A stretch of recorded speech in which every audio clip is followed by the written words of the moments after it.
दोस्तों, तनु की शादी के कुछ ही महीने बीते थे, तभी तनु का फ़ोन आता है और तनु की माँ फ़ोन उठाती हैं। तनु की माँ फ़ोन जैसे ही उठाती हैं, तो तनु से पूछती हैं, "बेटा वहाँ पर सब ठीक-ठाक तो है? तुम कैसी हो? बहुत दिनों बाद फ़ोन किया है और तुम्हारे ससुराल में सब कैसा चल रहा है?"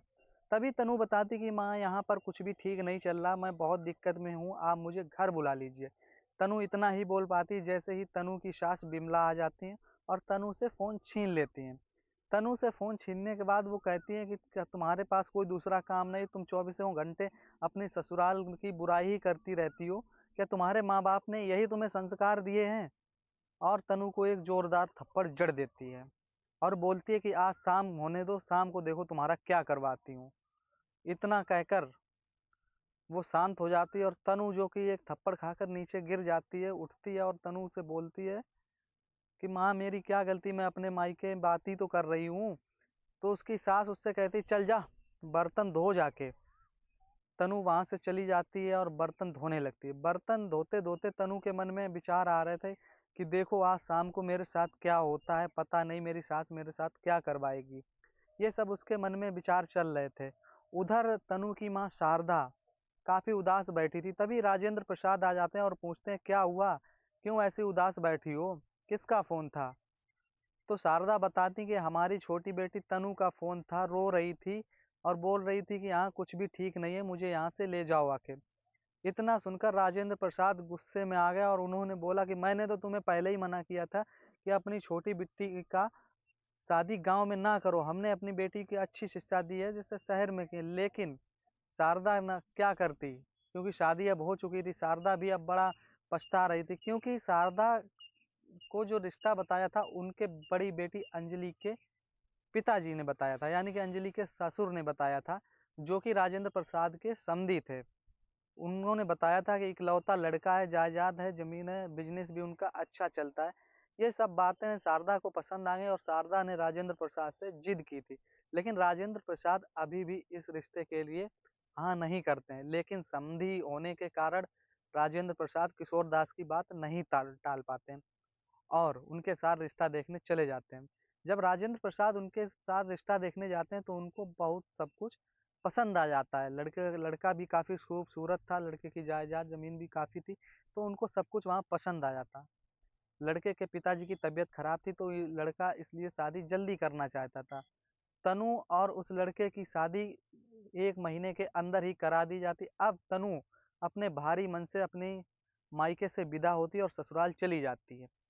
अब ससुराल में उसकी सास उसके साथ दुर्व्यवहार किया करती थी। बहुत ही कुछ दिनों बाद, बहुत जल्द उनके ससुर की मृत्यु हो जाती है, यानी कि बिमला के पति की मृत्यु हो जाती है।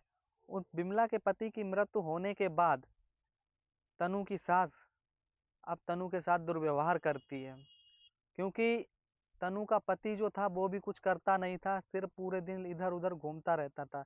अब इस बात का अंदाज़ा तनु को भी लग गया था कि मेरा पति तो निकम्मा है, कुछ भी नहीं करता है। शादी के चक्कर में ये कर लेगा, वो कर लेगा, हमें ख्वाब झूठे ख्वाब दिखाए गए थे। अब ये कुछ नहीं करता है, सिर्फ़ पूरे दिन घूमता रहता है। इतना सब कुछ कहानी चल रही थी, तभी तनु की सास उसे ताना मारती हुई कहती है कि जाओ, क्या मायके से लेके आई हो? अपने मायके से कुछ सामान लेके आओ। लेकिन तनु कहती है कि माँ जी मैं कहाँ से ऐसा सामान लाऊँ? मेरे पिताजी भी बहुत गरीब हैं, मैं इतना सामान कहाँ से लाऊँगी? तो तनु को रोज़ ताने मिला करते थे।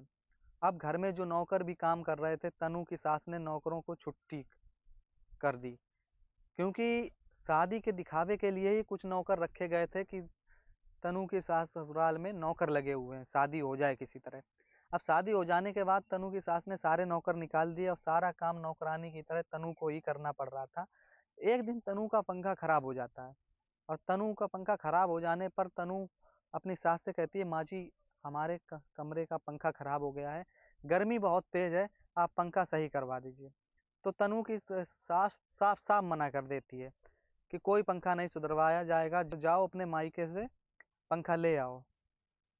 अब धीरे-धीरे तनु अपने पति से भी बोलती है कि मेरा पंखा गड़बड़ हो गया है, सुधरवा दो, तो नहीं मानते। उसका पति भी कहता है कि कोई ज़रूरत नहीं पंखा सुधरवाने की। अब धीरे-धीरे कहानी कुछ और ही तनु और उनकी सास में बहस होने लगती है।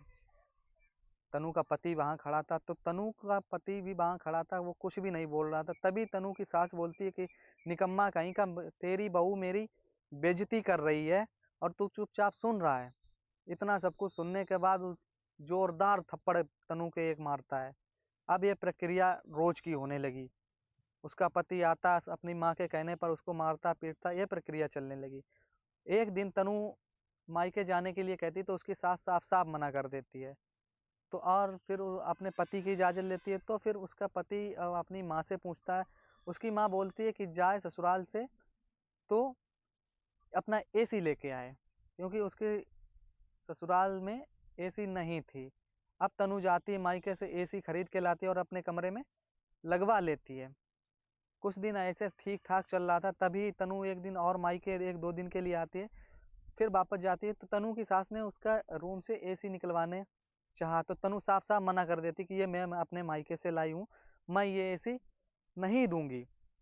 अब तनु की सास का गुस्सा सिर पर चढ़ जाता है और वो तनु को भला बुरा करने कहने लगती है और अपने बेटे से उसको मरवाती भी है। यह प्रक्रिया चलती रही। अब जब भी तनु अपने मायके के लिए आती तो एक लंबी चौड़ी लिस्ट सधा दी जाती है। तनु आती है, अपने पिताजी को लिस्ट सधा देती, तो तनु के पिताजी कहते हैं कि बेटा, अब मैंने तुम्हारी शादी कर दी है, अब इस सामान का पर्चा आप अपने पति आलोक को दीजिए। ये काम आलोक का है, जो आलोक ये सारी सामान खरीद कर देगा आके। इतना सुनकर तनु बहुत ही शर्मिंदा हो जाती है। अब धीरे धीरे दोनों का आपस में झगड़ा बहुत ज्यादा बढ़ जाता है। तभी एक दिन और फोन आता है और तनु काफी ज्यादा रो रही थी।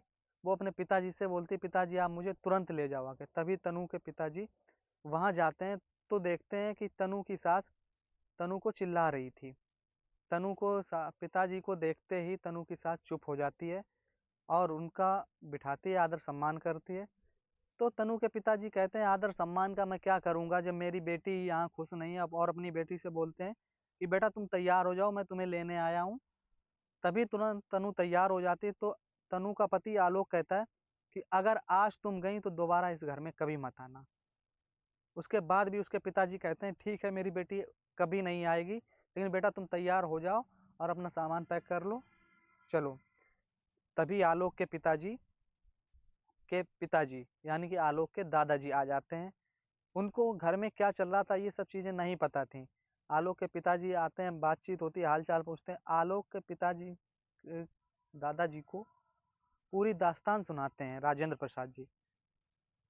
राजेंद्र प्रसाद जी जैसे ही पूरी दास्तान सुनाते हैं तो उनको बहुत गुस्सा आता है, घर वालों को बहुत चिल्लाते हैं, लेकिन वो मना करते हैं।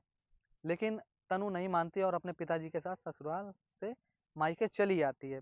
इसके बाद क्या होता है कि तनु ससुराल में से मायके आने के बाद एक कमरे में ही घुसी रहती थी।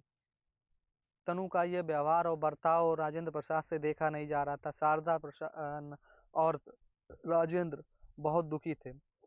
एक दिन राजेंद्र प्रसाद चॉकलेट लेके आते हैं और तनु के रूम ले जाते हैं कि तनु बेटा ये लो, मैं तुम्हारे लिए चॉकलेट लाया हूँ, ये चॉकलेट खा लो। तभी तनु का आवाज देती है कि पिताजी आप यहाँ रख दीजिए, मैं बाद में खा लूंगी। नहीं, राजेंद्र प्रसाद कहते हैं, नहीं बेटा तुम अपने आप को सजा क्यों दे रही हो, कमरे से क्यों नहीं बाहर निकलती हो। जिन्होंने गलत किया वो तो ऐसो आराम की जिंदगी जी रहे हैं और खुलेआम घूम रहे हैं, तुम अपने आप को क्यों सजा दे रही हो। तो तनु कहती कि पिताजी मेरा बाहर निकलने का मन नहीं करता कि मैं बाहर जाऊं किसी से मिलूं, इसलिए मैं रूम में बनी रहती हूँ। क्योंकि सभी लोगों का सवाल होगा कि तनु ससुराल कब जाएगी। तो तनु के पिताजी कहते हैं कि बेटा दूसरों को मत देखो, अपने आप को देखो। तनु जी और राजेंद्र प्रसाद जी की काफी देर तक बातचीत होती है। तभी तनु के भी समझ में आ जाता है, तनु अपने पुनः जीवन में वापस आना चाहती थी। तभी एक दिन आलोक के दादाजी यानी कि राजेंद्र प्रसाद के समधी के पिताजी आते हैं और तनु से कहते हैं कि बेटा चलो घर चलो, ये सब ठीक नहीं है। काफी मिन्नतें करने के बाद राजेंद्र प्रसाद जी भी मान जाते हैं कि ठीक है मेरी बेटी जाएगी, लेकिन उसके साथ ऐसा व्यवहार नहीं होगा। अब तनु के बाबा जो थे आलोक के यानी दादाजी पूरी जिम्मेदारी लेते हैं कि मेरी बेटी आप बहू की पूरी जिम्मेदारी मैं लेता हूँ, कोई दिक्कत नहीं होगी। अब यह प्रक्रिया चलती रही। काफी देर तक बातचीत होने के बाद तनु तैयार हो जाती है, लेकिन जिस दिन जाना होता है उसी दिन आलोक का फ़ोन आता और तनु से कहता कि तनु अपने पिताजी से 2 लाख रुपए लिए आना, जिससे कि मैं एक नया बिजनेस स्टार्ट कर दूं, क्योंकि तुम्हारे ये हालत इसीलिए है कि मैं कुछ कमाता नहीं हूं। अगर तुम्हारे पिताजी 2 लाख रुपए दे देंगे तो मैं उन पैसों से कुछ ना कुछ कर लूंगा। इतना सुनकर तनु को और गुस्सा आ जाता है। तनु गुस्से से लाल हो जाती है और साफ साफ मना कर देती है कि पिताजी अब मैं उस घर में बिल्कुल नहीं जाऊंगी। तनु पूरी बात अपने राजेंद्र प्रसाद जी को भी बताती है और राजेंद्र प्रसाद भी अब साफ साफ मना कर देते हैं कि अब मैं उस घर में नहीं जाऊंगी और मेरी बेटी को तलाक दे दो। ये बात राजेंद्र प्रसाद आलोक के दादाजी से बोल देते हैं। अब आलोक के दादाजी वहां से निकल जाते हैं। फोन से काफी बात होती है। अब आलोक के दादाजी अपनी इज्जत मान सम्मान बचाने के लिए तनु को तलाक दिलवा देते। तलाक होने के बाद तनु अब बिल्कुल ठीक थी, समुचित थी, अपने मायके में अच्छे से रह रही थी। अब उसने अपनी पुनः पढ़ाई भी चालू कर दी थी। पुनः पढ़ाई चालू करने के बाद अब वो एक अच्छी बैंक जॉब में लग गई थी। अपना जीवन अच्छा खासा काट रही थी। तभी तनु के पिताजी राजेंद्र प्रसाद तनु से शादी के लिए कहते हैं तो तनु साफ मना कर देती है। कहती पिताजी अभी नहीं, जब मेरा मन होगा तो मैं आपको बता दूंगी। इस प्रक्रिया में काफी समय बीत गया, काफी दिन ऐसे ही बीत रहे थे। अब तनु के पिताजी और शारदा बहुत ज्यादा खुश थी। धीरे धीरे तनु का छोटा भाई भी बड़ा हो रहा था। तनु का सपना था कि मैं अपने भाई को एक अच्छी पोस्ट पर ले जाऊं। अब ये प्रक्रिया में तनु अपने ससुराल का सारा सब कुछ भूल चुकी थी और अपना जीवन अच्छे से व्यतीत कर रही थी। दोस्तों, दहेज समाज में एक सामाजिक बुराई है जो महिलाओं के प्रति अपराधों को जन्म देती है और समाज में कुरीतियां फैलाती है। इस प्रथा ने जाने कितनी महिलाओं की जान ले ली है। दहेज देना, लेना दोनों पाप हैं। अगर मेरी कहानी आपको अच्छी लगी हो तो कमेंट में ज़रूर बताएं और चैनल को सब्सक्राइब कर लें। धन्यवाद।